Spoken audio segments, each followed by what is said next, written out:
So welcome to our monthly meeting. Apologize for missing the last monthly meeting. Our session went very late that evening, and we had a week of very late nights.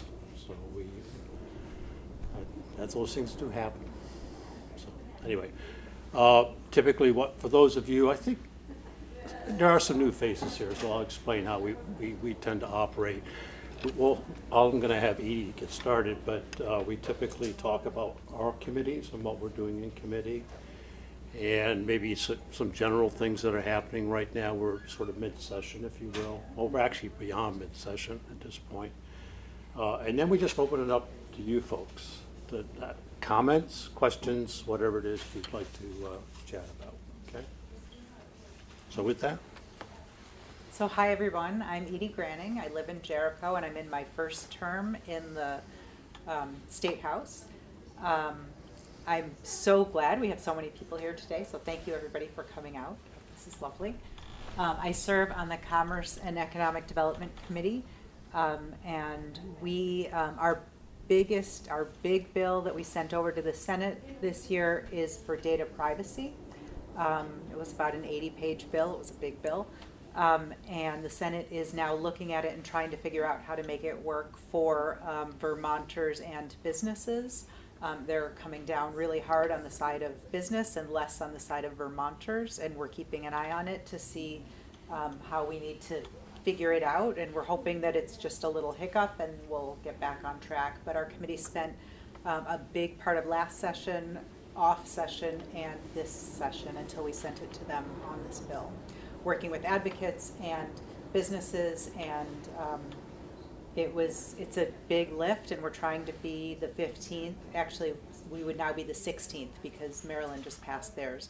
So the 16th state in the nation to have data privacy protections for residents, Vermonters.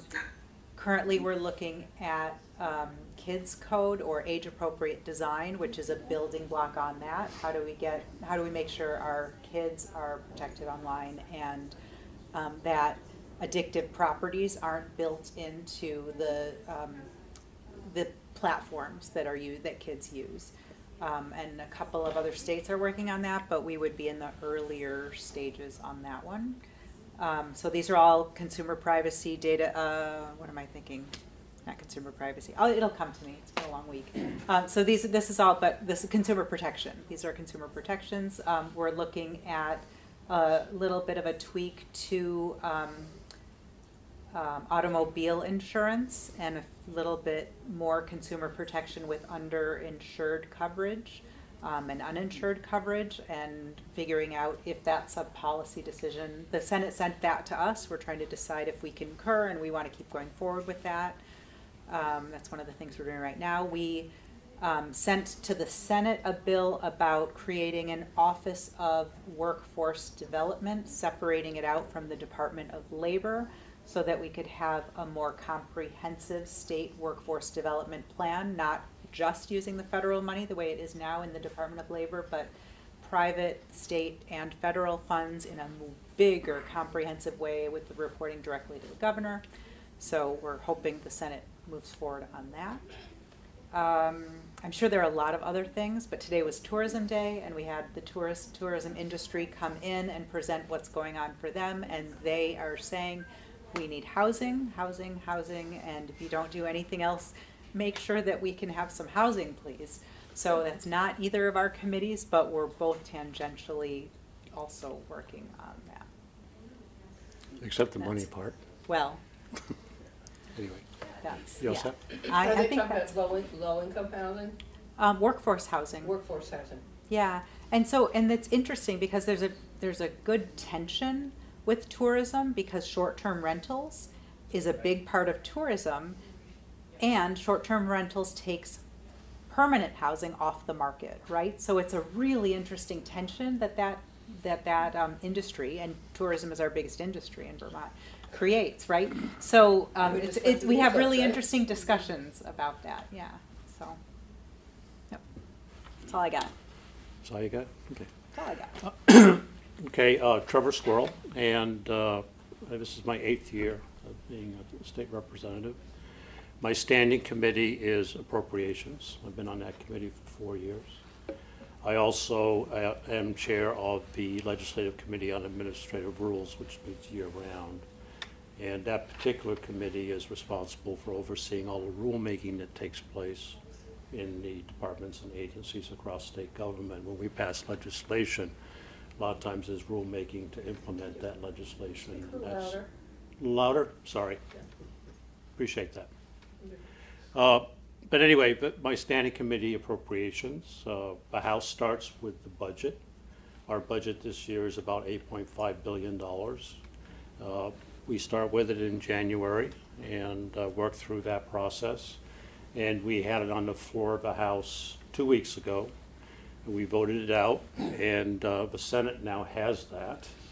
And so we're waiting for the Senate, hopefully to pass it out of the Senate tomorrow. We've had it for a couple of weeks now, to see what kind of changes that they've made to that. One of the things we did this year, we have a box that we work within in terms of what revenues are available to us in our budget. And we arrive at those numbers are given to us by the consensus forecast that we receive twice a year. The legislature has an economist and the administration has an economist, and they call it consensus because the two of them have to come together and agree on what the revenues should be. And so we have one in January, and then we have another one in July. So the one we had in January is the box we work in terms of building a budget for state government. We have to fit in that box.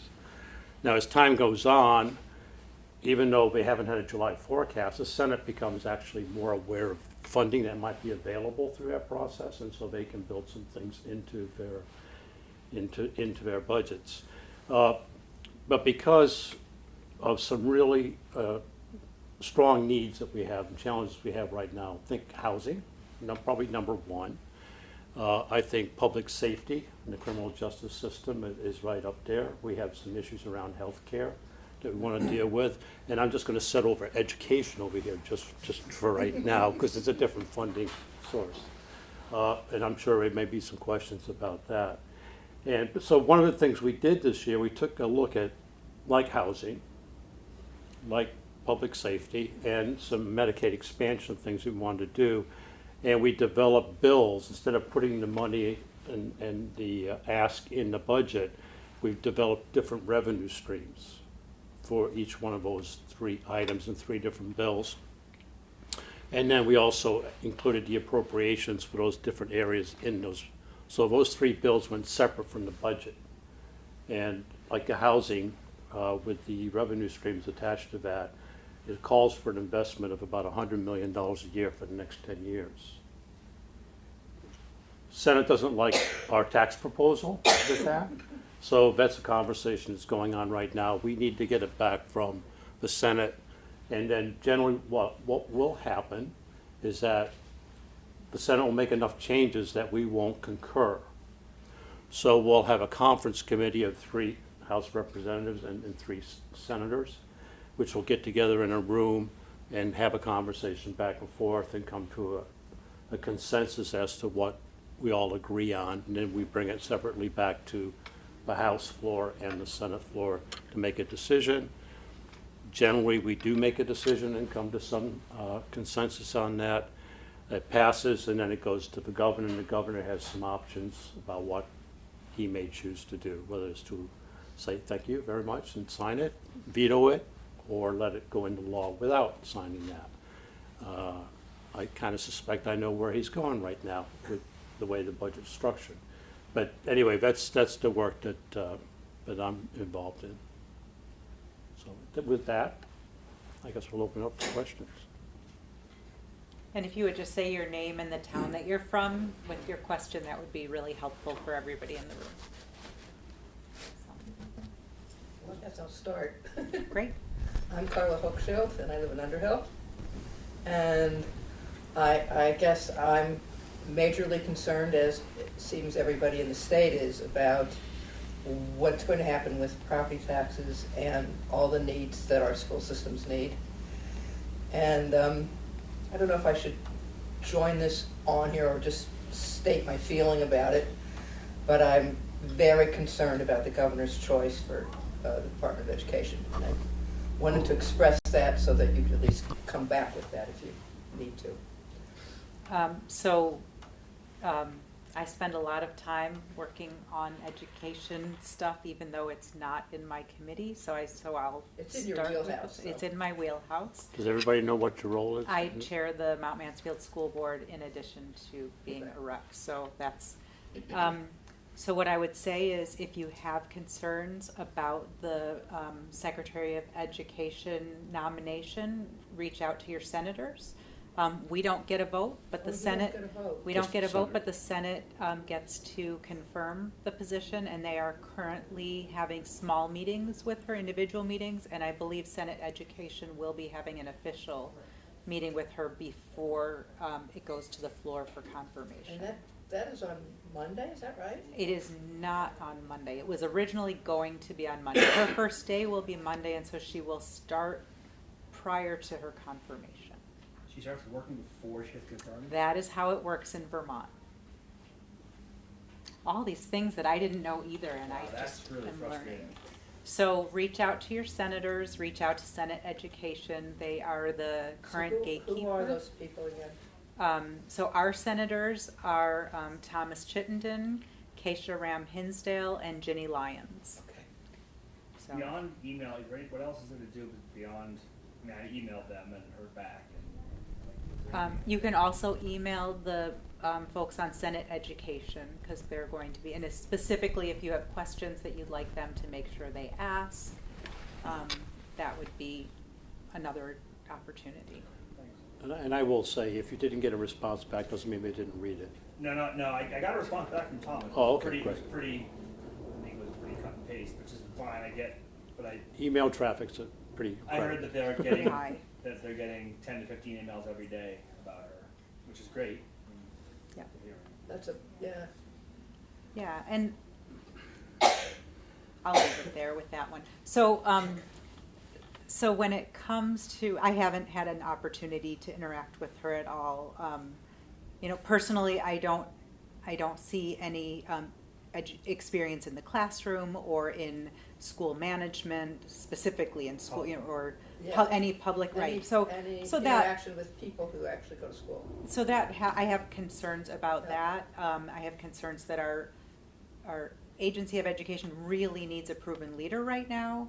And I haven't had an opportunity to interact with her to see if she has the skills or, any of that. I know the experience piece doesn't appear to be there on her resume. But she did go through a process with the State Board of Education. She was one of the 3 names that got sent over to the governor. So, that says something. So anyway, I'll leave that there. And then your property tax question. Well, yeah, I mean, I think we all are concerned about how we continue to sustain an education system at the property tax rate increases that we keep seeing. Yep. Yeah, so we have a system right now that is built. Do you have some more you want to say? I don't want to cut you off. No, I was just going to say, because at the same time that we're talking about property taxes, we're talking about making housing available, Mhm. generally available. And to me, those become, they're in the same category. How do we make affordable housing available at the same time affordable schools? Yeah, Vermont available? has to be affordable, full stop. Right. Yep. Right. Yep. Yeah, and it means more than just any one thing. So yeah, that's, it's important to think about it like that, right? It's important to think about this holistically. What is happening right now is the yield bill is being put together, and that's the bill that says truly what our taxes are going to look like, except that this year it might not because all the budgets haven't quite passed yet. Right. So, we're in this, we're in a system right now where we never really know until we get our tax bill what our taxes are going to be, and I don't know that that's good for anyone. And we've been, on the school board, we've been dealing with this for years, right? We've been, we keep saying it's an estimate, it's an estimate, it's an estimate. And all of a sudden this year, it's turned into a problem that everyone is noticing because there is so much uncertainty. And so I'm glad that people want this system to change because I don't think it's a good system, right? I don't think that anytime people are voting for something that they're really not voting for, that's not the right way to Right. have a system developed. So I'm hoping that we can change that. It won't be changed this year, it won't be changed next year, because it needs to be well thought through, it needs to be done cautiously and carefully so that the unintended consequences aren't detrimental to the system. So, all of that said, there will be, I hope, if the Senate concurs, more money put into the education fund so that the tax burden isn't excessive this year, and school budgets aren't as high as they were originally, so that is less of a burden on the system. And House Education is putting together a really good plan that will look deeply at the system, and how it's built today is not designed to contain costs, and it's also not designed to make sure that the spend is working toward benefit. It's just not. And so they're looking at changing the system so that we are spending money toward the benefit of students, right, and student outcomes, and not just educational outcomes, but whole person outcomes. And so they put together a task force. I think the full bill will be out tomorrow, but I've been talking to a lot of people on the committee about what it's going to look like and who's going to be involved, looking at experts being involved. So I have hope. And I haven't had hope for a long time, and I have hope right now, so I think that's really positive. And it's not going to be quick, because if it's quick, it's not going to be done well, right? This is that old saying, if you want it to be, inexpensive and good and cheap and Yeah. fast, pick two, right? So fast is not going to be the thing. I was going to say one more thing about education, I guess. And I think for the most part, I concur that a lot of the services that we expect the school to now give are good things. Sure. So it's very hard to say no, and I guess the one that I'm looking at or thinking about the most is mental health services, which seem to be necessary in our schools, and we have a lot of catch up to do from the pandemic. But the mental health services, I feel like those services maybe should be brought back to the state and offered more to whole communities, because the school's mandate is with our students, but we need mental health services for, and I'm thinking of the elderly population particularly, but not you. No, but you're right on target, and you have, I mean, clearly you've been thinking about this, because 100% our schools, we love it when our school is the center of the community, but our school can't be responsible to keep our whole community whole and safe and do everything for every person, right? And which is why we have communities that are bigger than that. And it's property taxes where you notice the cost of schools. Yes, property taxes where we see it. And community programming isn't normally paid out of property taxes, it's paid out of other taxes. So as we shift the burden to the school, we shift it into a pot of money where we're paying out in big chunks, right? In Jericho, it's twice a year, in Underhill, it's 3 times a year. So it's, and it's not working for everyone. It's working for the school districts that are really functional, which ours happens to be one. But that doesn't mean that it's a good thing for the community in a whole, right? So you're 100% right, and that has to shift, and people are working on that. They're working on that in the Human Services Committee, they're working on that in the Education Committee, they're working on that with executive partners, executive branch partners, to kind of make sure that it actually happens. Yeah, I was going to say, as long as I'm still talking to. It's also, so the state decided last year that we should feed all children, which is a good thing.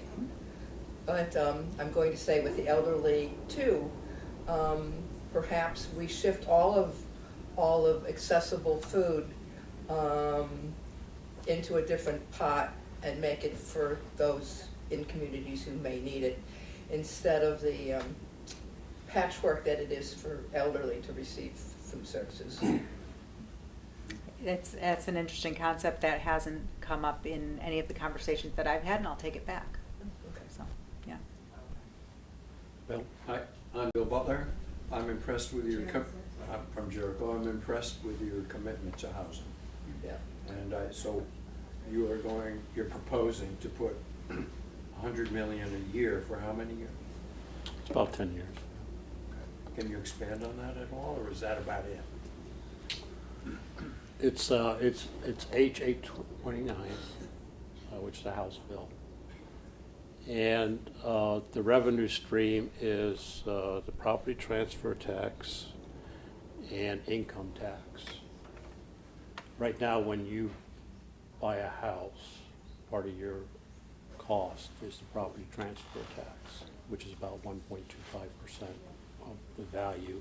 And there are some income breaks there. And there's also a clean water surcharge about 0.20 or something like that. The proposal is to, at 750,000 and above, and it's a marginal tax, so it's only going up, it's not up to 750, but any amount over 750, there'll be a 2% additional charge on that. 2.4%? It Takes it up to 3.65. I think it's 2. But anyway, it's going to raise it's supposed to raise about $17 million. Okay. And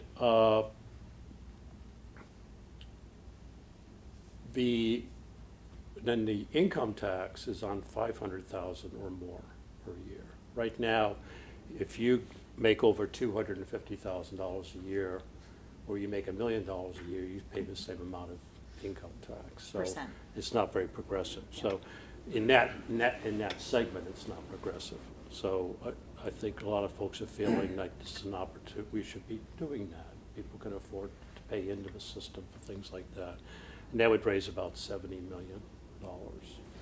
So that's where we're coming up with those kinds of How do you monies. think Governor Scott's going to feel about that? Well, I think we know how Governor Scott feels about that. But that's the proposal that's there. That's the proposal that got voted out of the House. And I believe it was veto-proof in terms of the bill itself going out of the House. But I don't know what the Senate's doing with that right now. The Senate has a different perspective on bills that have appropriations in them and how they operate. They don't like bills standing out there with appropriations. They'd like to strip the money out, throw it in the budget. So they have a different way of approaching this. So we're waiting to see how they might tackle that particular issue. How can we watch that progress? They're going to vote this out tomorrow, so a lot of that conversation's already been had, probably. Well, So there's probably not much to see until the Senate gets done with it. And then it's going to be about what happens in the conference committee. And you can always shoot me an email and I'll send you where the stream is to follow. Okay, be glad to do that. And, it's money that goes to our partners like Vermont Housing Conservation Board and Champlain Housing Trust and all those folks that handle a lot of that housing money, and they're very credible organizations that do really great work. And it's affordable housing. I know it's broken down into different segments. I just don't have that level of detail about the is housing. affordable still the missing middle, or are we not in there? I don't know if there's any missing middle in there. I thought there might have been, but I don't remember. There has been. Yeah. How are you approaching missing middle? If people know what I'm talking about, Yeah, nurses, teachers, firemen.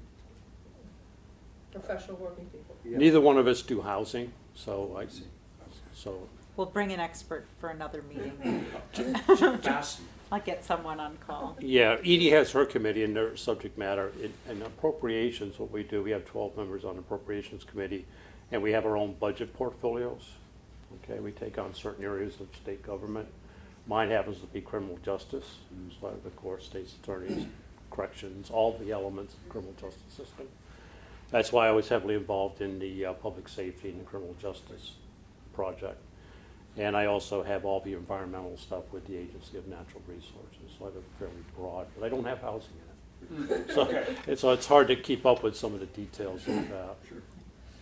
And I just want to add, as we're talking about the income tax brackets, federally, there is another income tax bracket at about $500,000. So the fact that we have one that stops at around 250 somewhere in there in Vermont, we're out of line with the federal system. So there is room if you look at the whole structure. Peter Booth, I live in Jericho. I have a couple comments and questions. I saw yesterday that somebody had put out some sort of an initial plan around the ed funding, which made me kind of panic. So I was like, no, you can't. This is a bigger job. You can't have that answer in 2 weeks. Whatever you're talking about, it's not going to work because it's not that simple. And this is not, I'm being quite honest, does not reflect on either one of you whatsoever. But I have a serious question: are the people in the? I'm not making a joke. Are the people in the legislature intelligent enough to be able to understand all the facets of the ed funding puzzle and really come up with something that could actually work? Intelligent enough, absolutely. Immersed in the detail, not always, right? So, and that bill has been changed twice since it originally came out. That's the yield bill. I'm following it incredibly closely. There was a letter today from the VSBA, VSA, VPA, with their concerns about that specific bill. I have a lot of concerns about that bill.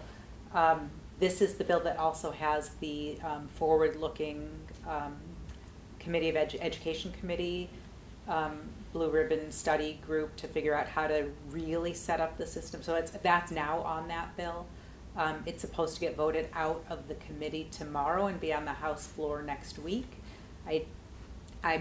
All I can say is I'm watching it really closely, and I personally have vocalized my concerns to leadership. And are people listening to you because you're new? I hope so. I'll know tomorrow, right? Like that's but I'm not alone. There are, I think, a dozen people who serve on school boards who are in the legislature right now. We talk a lot. Edye knows more of the details around education funding and things like that. But some of my conversation today with some of my colleagues, to your point, things are being talked about, right? And there's a bill coming out tomorrow. And I think the idea is that any change that is going to be proposed is going to be a couple years out. And that's, that's intentional. Certainly because they want to make sure they get all the feedback that's necessary, right? So your concern is being heard. Okay. And I would just echo, I forget this woman's name here, but the idea, I teach in a high school and I've taught for 33 years. I'm not supportive of the free food for everybody bill. There are kids who are coming from multi-million-dollar families who are getting free food, and there's not enough money to go around. I really do not. And most schools, I shouldn't say that, schools that I know of, you no longer walk up and say like, hey, free lunch, I'm weird, I'm poor, give me the free food. It's all digital now, and you just give them your number and you're charged or not charged. I think that the stigma has largely gone away of that, I'm on free lunch, I'm not on free lunch. I just don't see that as a good use of money in education, giving kids free food. Yeah, just to reply to that a little, Chittenden County systems are not, they're a little more advanced than they are in a lot of different parts of the state. Yeah. And so there is still a stigma in a lot of parts of the state. I hear your concerns. Yeah. I have talked to a lot of people with those concerns, and talking to folks who work in schools in other parts of the state, it is still a big problem. So appreciate that perspective.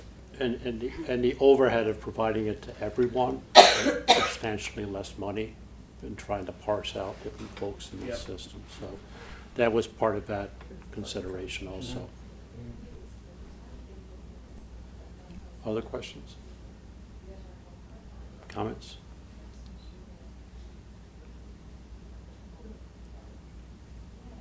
Is there anyone online?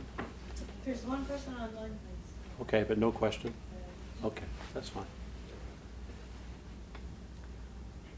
I do have a question Okay. on a different subject. I had. Can you Can, hear sorry, me all right? yes, can you tell us your name and what town you're from? Oh, sure. My name's Bob Mulcahy, and I'm from Jericho. And I had understood that there may be a proposal for a registration fee for electric vehicles so that they too would be contributing to the roads and bridges in Vermont. Is there anything like that happening in the legislature? You know, I can't say with any certainty. I know it's been discussed. I don't think it's something that's come out of the House or any of the transportation bill. I don't know what's happening on the Senate side or what's contained in some of the bills. But I know it's been talked about, but I don't have a good answer for you at this point.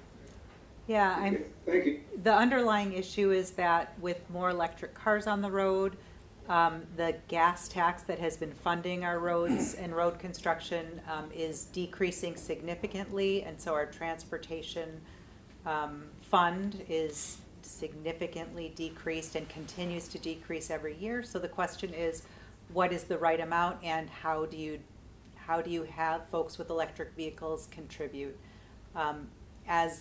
so that we can maintain our roads? And I don't think there's a full plan yet, but there are people looking into it. Are there other I states? would think just an annual registration fee equal to the gas tax that on average we all pay would be a fair way to assess them, and then they would be contributing along with the rest of us. It doesn't seem like it, go ahead, it doesn't seem like it's that complicated. I have thoughts myself, and this is where I go back to what I know about education. It really looks simple from the surface, and then when you know the detail, you understand all the complication. And so I'm going to let the transportation experts come up with a plan on that, and do my best to be patient while they come up with a really good way to do it. But I do appreciate that it seems like there should be a simple solution, and I want to understand I want somebody looking at what the consequences are to whatever system we put in place. Thank you.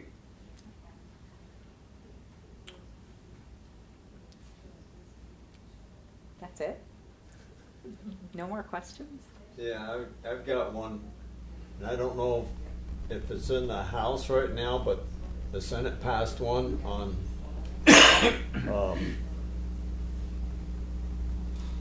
for the Fish and Game Department, or actually the wildlife.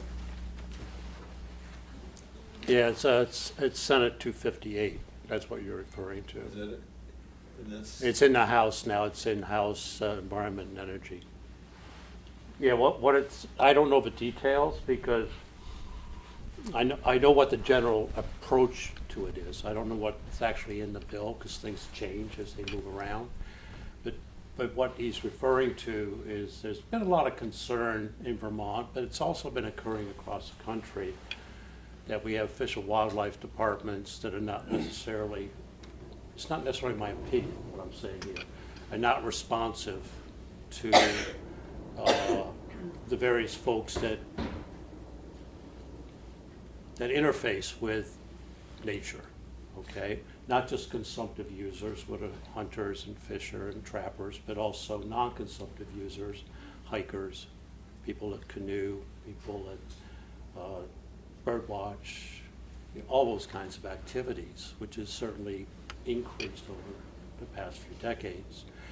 And some of the underpinning foundations, and if you asked me to explain, I probably wouldn't be able to do a very good job of that, but underpin a lot of these fish and wildlife departments are based on a model that was put together quite some time ago, and I think there's a lot of issues with that particular model.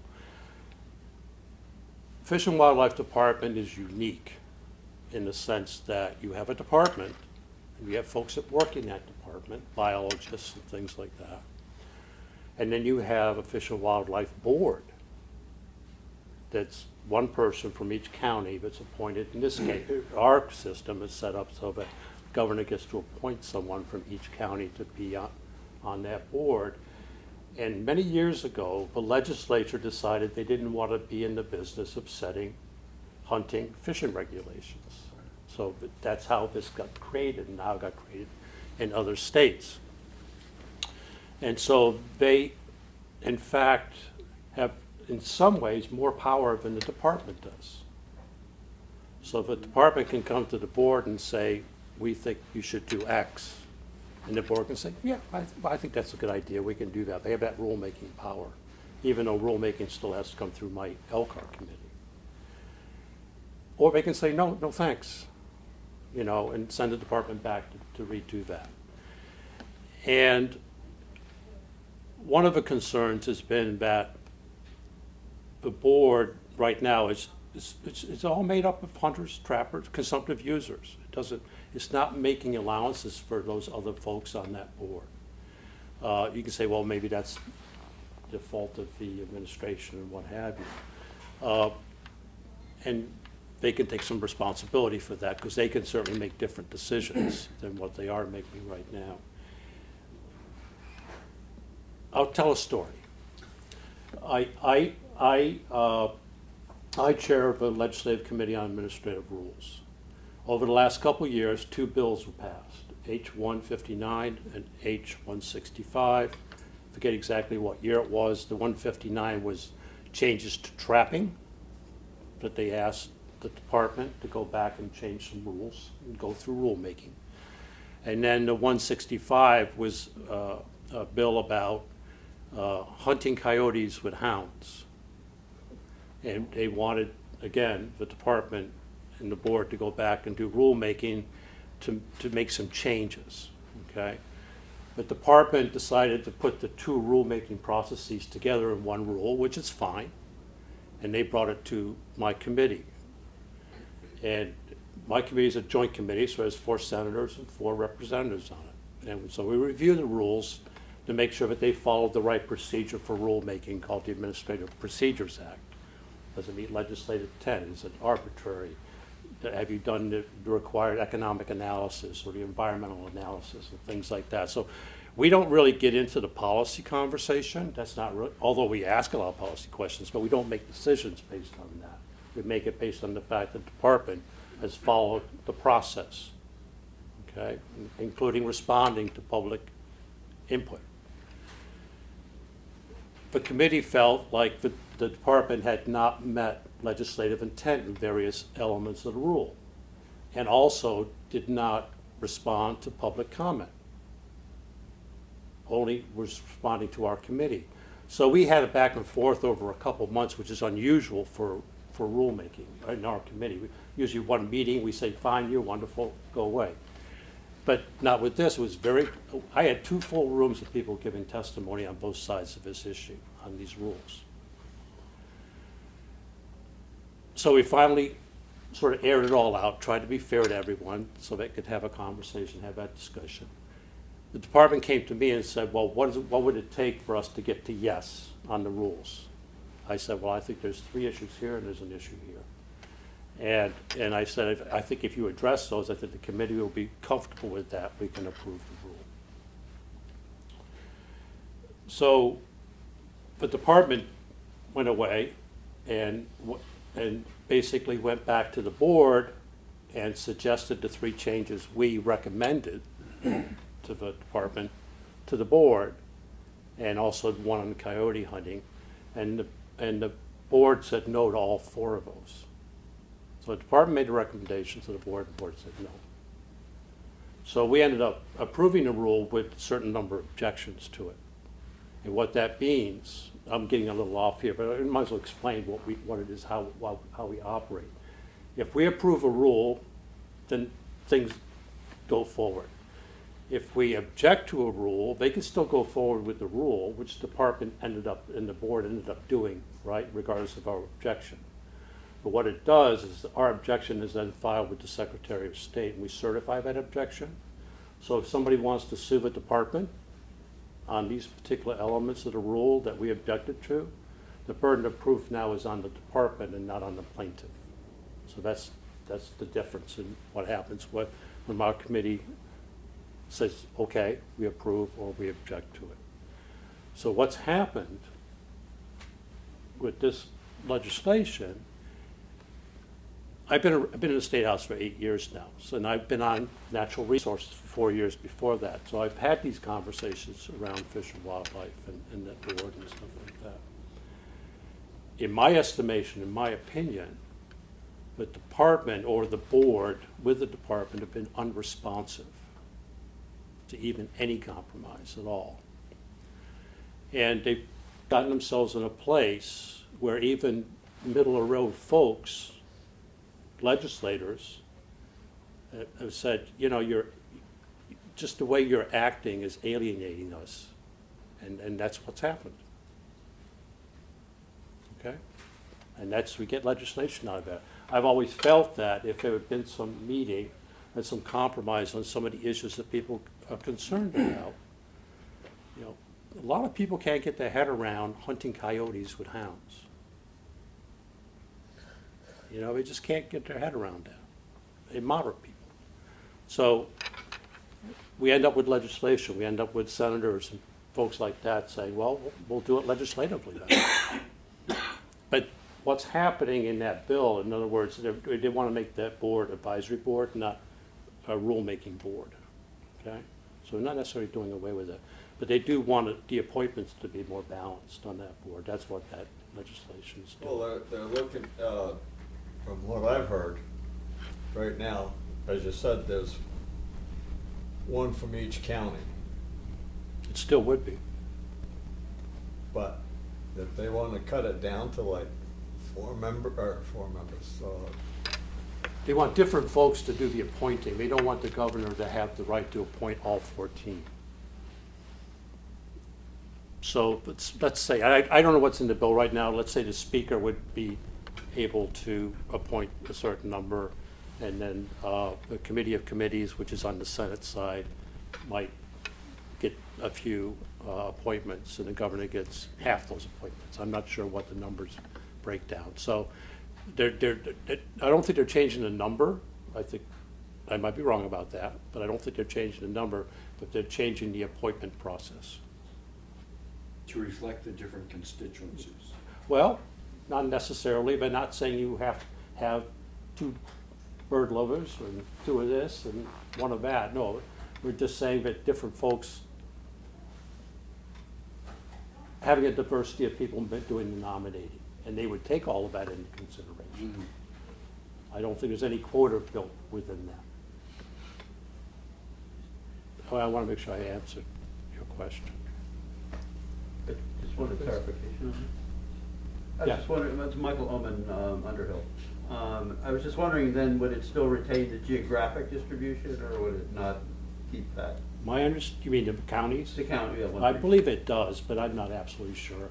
I haven't paid a lot of attention to it since it started. Once a bill starts, it can really morph and come out differently. It's in the House now. I can go take a look at that. I probably will need to, because it'll come to my committee, and I'll have to report the appropriations piece on the floor, so I'll need to understand it better. So, we can take it offline too if you want to. nah, I don't know, I just kind of, from what I have heard, and who knows whether I've heard good or the truth or somebody else's opinion type of situation, but to me, it sounds like if they start appointing other people, which I'm not saying it's a bad thing, but you could end up, I think, with a group of people that suddenly hunting and fishing and trapping and all this other kind of outdoor recreation that we do that suddenly get squashed to some extent. Yeah, I can't really speak to that. I mean, if you I look know, at licensed sales, they're going down. Less people are fishing, certainly less people are hunting, and not very many people are trapping now. That's a fact. I only know of one trapper, and that was a long time ago when I was working at IBM. Yeah. He did trapping, but And the other thing. I don't really have have Yeah. a feeling as far as trapping is concerned. Yeah. as far as coyotes and stuff like that,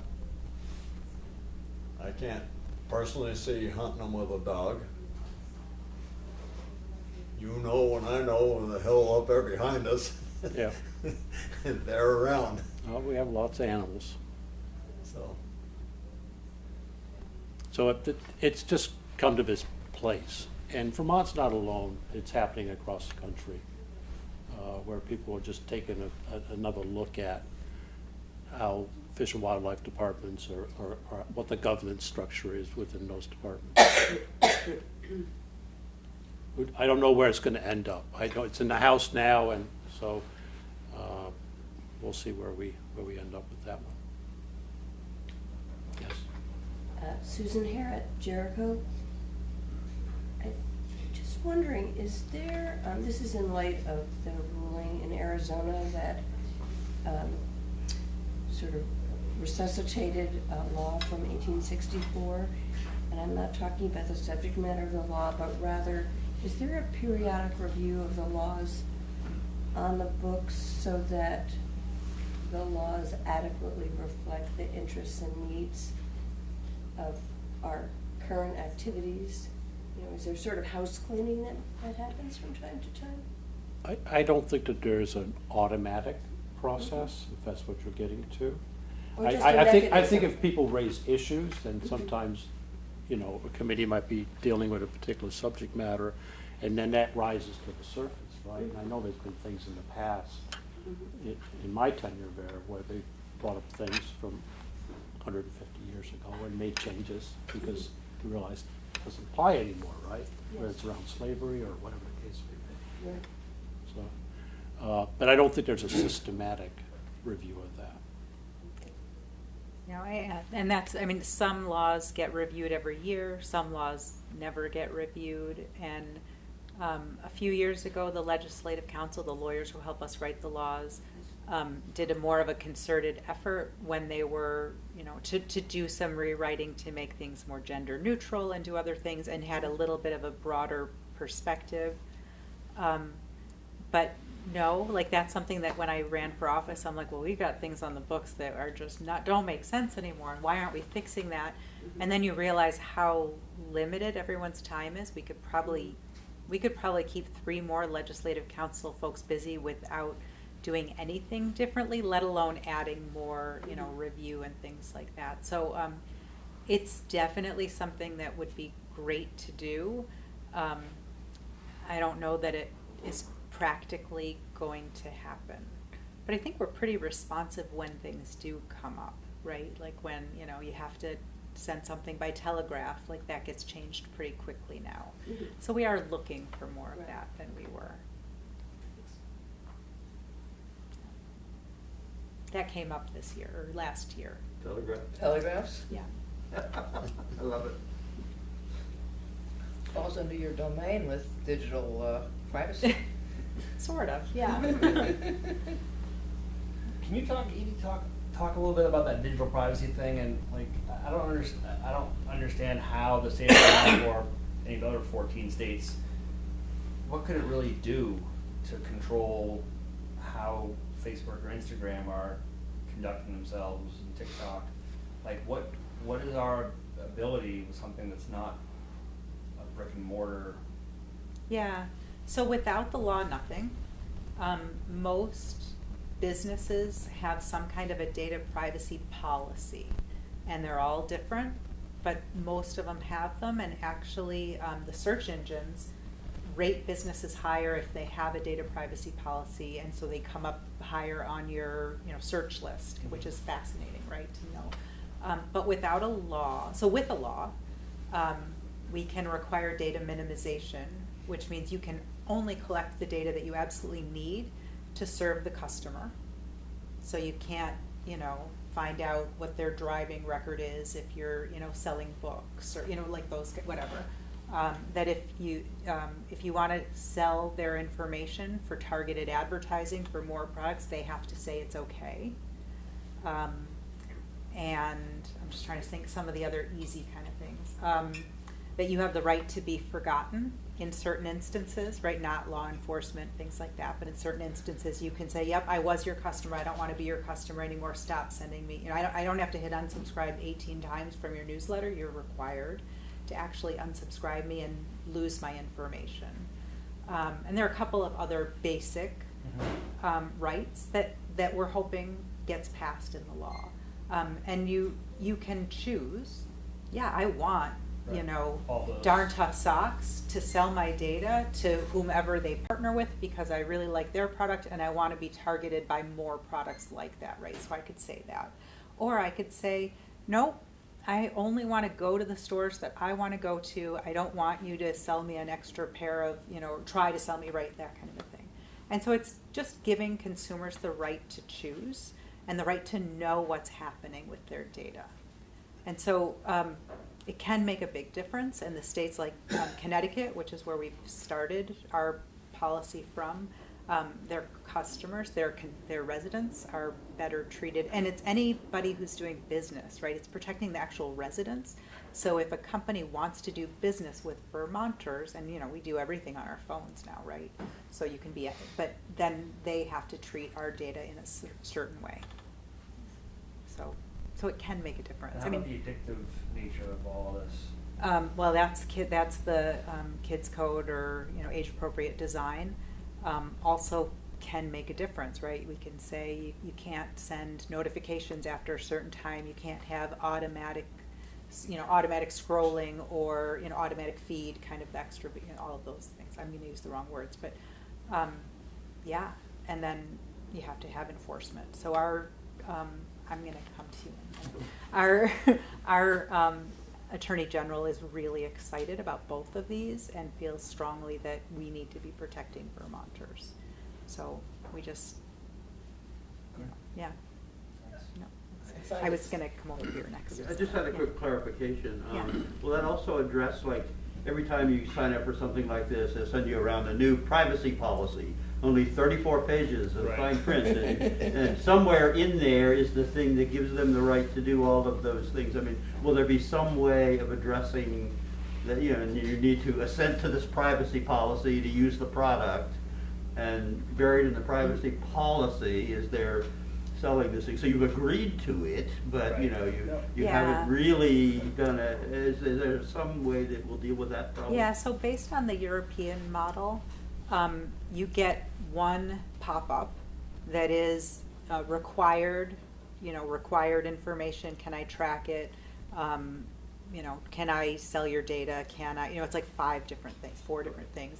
And you just slide the bar over, and you can go in and read the rest of the privacy policy, what they're going to do with it. But it starts with these basic things, like so if you want to know, this is the data that they're going to track and how long they're going to keep it, and who their affiliates are and what that all entails, you can go ahead and read the privacy policy.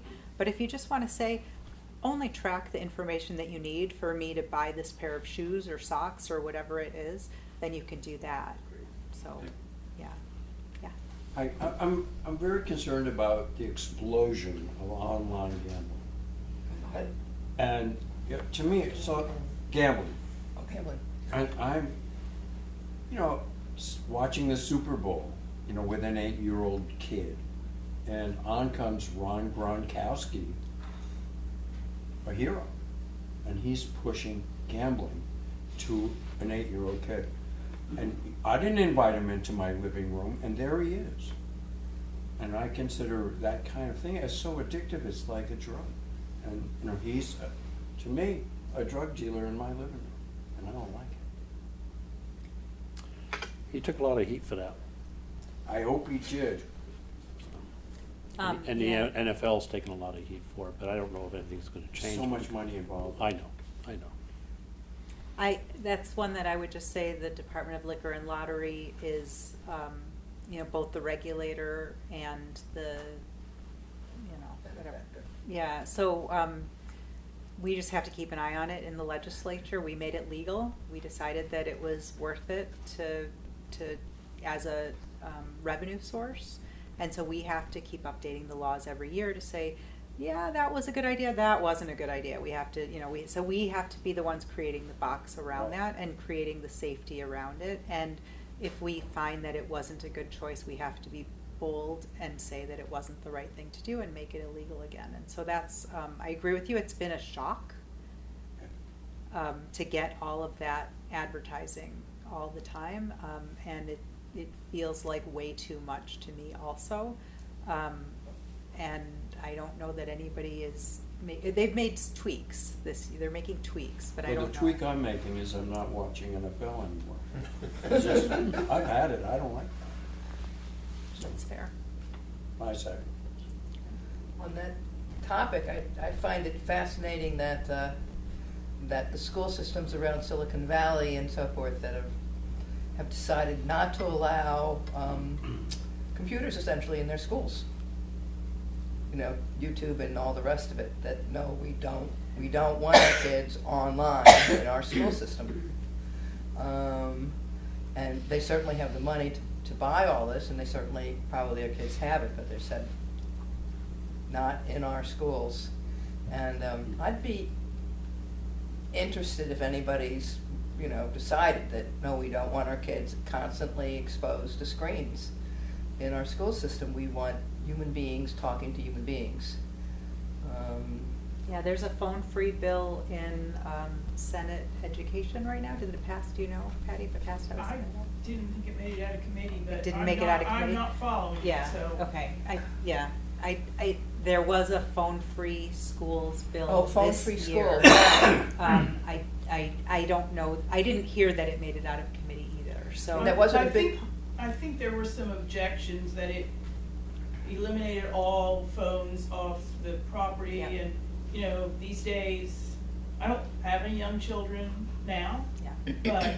but from a safety perspective, I want to be connected in case there are issues of that sort, and I think there were some discussions of that nature. Yeah. I just don't know what the final disposition. So you're at Mount Mansfield, we're not connected anyway. We are connected We now. are connected now. We were not connected for a long time, but we are connected now, I was yeah. gonna say, So- my memory is the school wasn't connected Well, anyway, so. It's a good way to stay there. Wasn't, that's the It only- wasn't for a long time, yeah.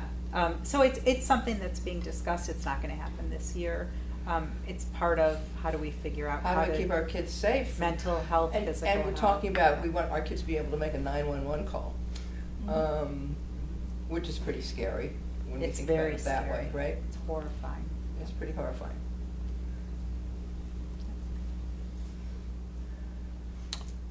We're at 7 o'clock. Yes. I want to say thank you for being here. Thank you. We'll be here again next month. I was I'm gonna not say, sure we what, have do you another know one what date it is? scheduled, and I hope it's not the last week of session. If it is, we're gonna have to, yeah, it's scheduled for the 9th of May, and we're gonna change that, because that's right now the night before our last day, and it's Which unlikely. means you might be there at midnight. We'll yeah. be there till midnight we're not exaggerating, we'll be there Oh, till of midnight course, that okay, night. you will be there. So we're gonna change that day. It's end of session, yeah. Yeah, we We'll can do it make- the next week yeah. just to have a closeout. Yeah. Well, I'll get We'll with do that. Holly.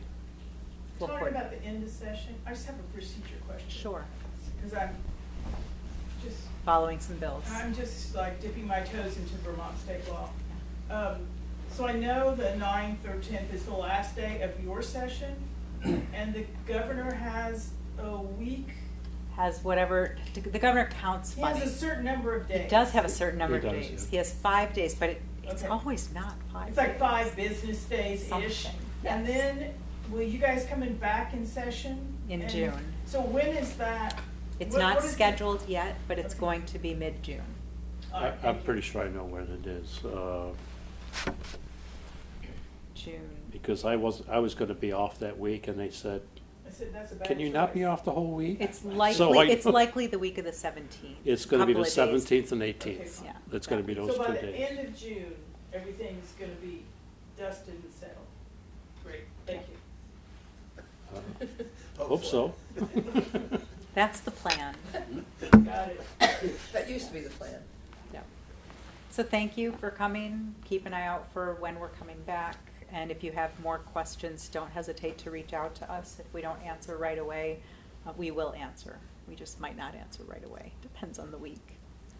There've been some I always pretty get, bad- I always get back to people that send me individual emails.